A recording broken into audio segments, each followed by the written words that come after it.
Dear partner, old soulmate, we've come a long way down fast lanes and dirt roads, crossed an ocean or two, shared adventure and danger, with friends and strangers, just doing the best that we thought we could do.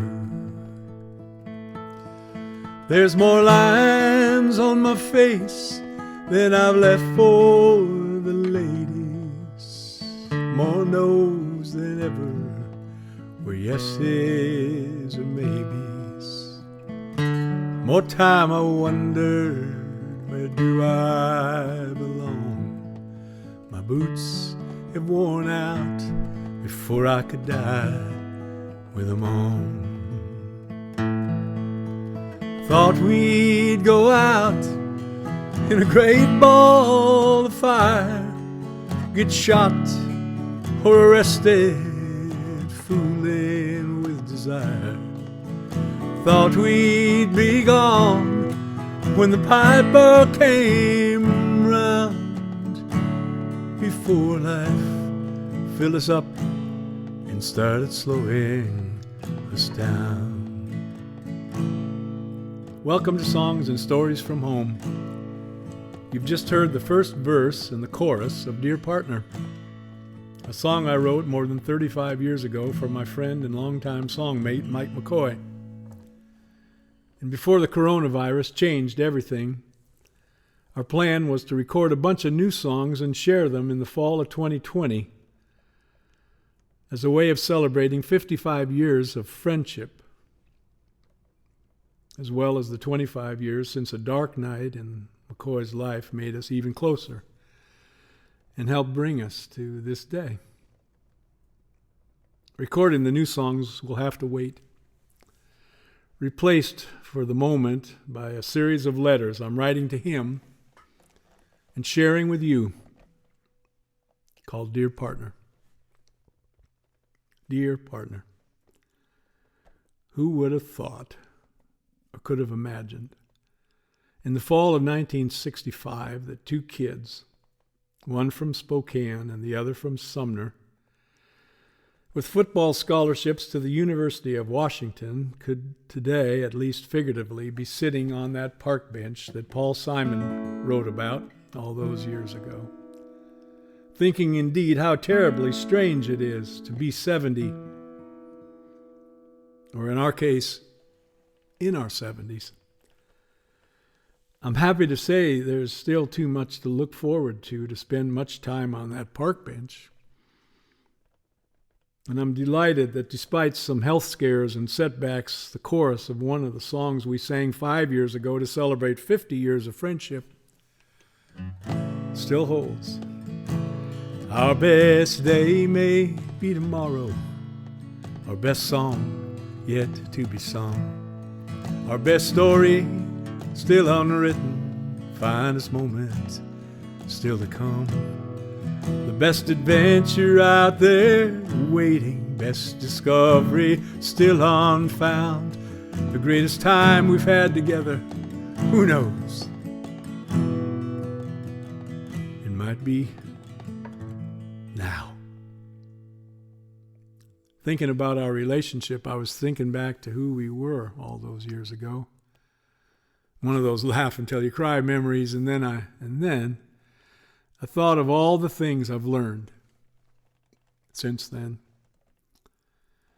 The most important thing I've learned and continue to learn is how to love, and how to let someone love me,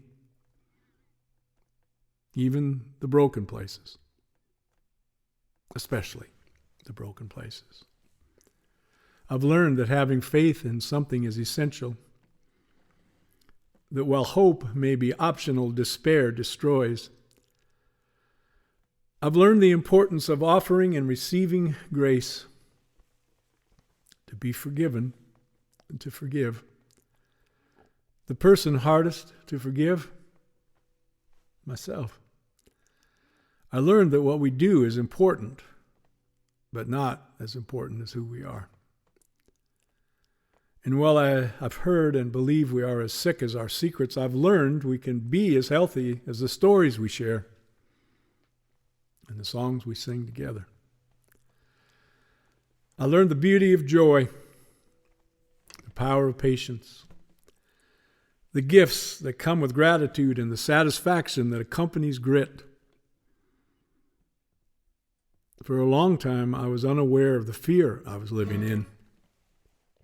Finding, facing, and freeing my fears taught me that I didn't have to live in them, but I could learn to live with them. And once I learned that, I learned of other things buried deep that had defined me, that I could now define. I learned there's a price to pay to repair and redeem, though it's nowhere near the cost of leaving unrepaired and unredeemed. I found how hard it can be to find and keep my balance. And the only way I learned is to get up after I fall or fail and try again. I learned to listen for, to hear, and to trust when something rings true. I learned the importance of truth and kindness. And I learned how long, lonely, and dark a night can be, and the wonder of waking to a new day, where faith is strong, hope is high, joy abounds, and love abides. Faith is strong, hope is high, joy abounds, and love abides. Those are some things I've learned in the years since I met you, back when we thought we almost knew it all. Among other things I've learned is the importance of friendship and partnership, and something I can't find a better word for than fellowship. I've been blessed to have good friends, collaborators, and to have found fellowship with a lot of folks. What makes our relationship unique is that it's all those things in abundance.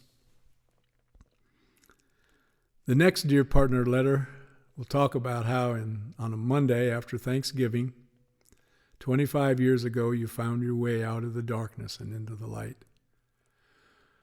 A moment of truth. A moment that changed everything.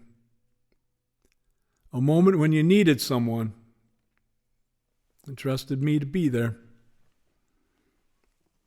And after we said goodbye that night, you went home to someone who believed in you enough to not give up on you.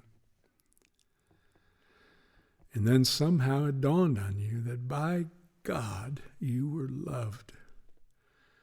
And when that light went on, nothing could or would ever be the same again. So, how will I finish this letter? The first 30 years that we knew each other, we never once told each other we loved each other. I suppose we thought it was the manly thing not to do. These days, love you is the way we finish every conversation. So I could just say I love you and let it go at that. Instead, I think I'll end this letter by singing one of the new songs called The Last Thing That We Say. My granddad never told my dad he loved him. My dad seldom said I love you to me. 'Cause something was the way it was and how it's always been. Doesn't mean that's how it's gotta be. My dad loved me although he'd rarely say it. He had his way of showing it, and yet chose not to say I love you, or perhaps did not know how. And for me, I guess I'll call that a regret. I knew you 30 years before we said it, not saying it just the way things were. We might have been embarrassed or hadn't learned to share our feelings. Didn't think that much about it, that's for sure. And then there came the darkest of the dark nights. Thought love you was the last thing that you'd hear. Yet somehow you could hear it, even if I didn't say it, and talk about sweet music to a lost soul's ears. Together we've gotten through some hard times. The last few years been talking every day. A lot of times it's nothing more than knowing that you're out there. I love you is the last thing that we say.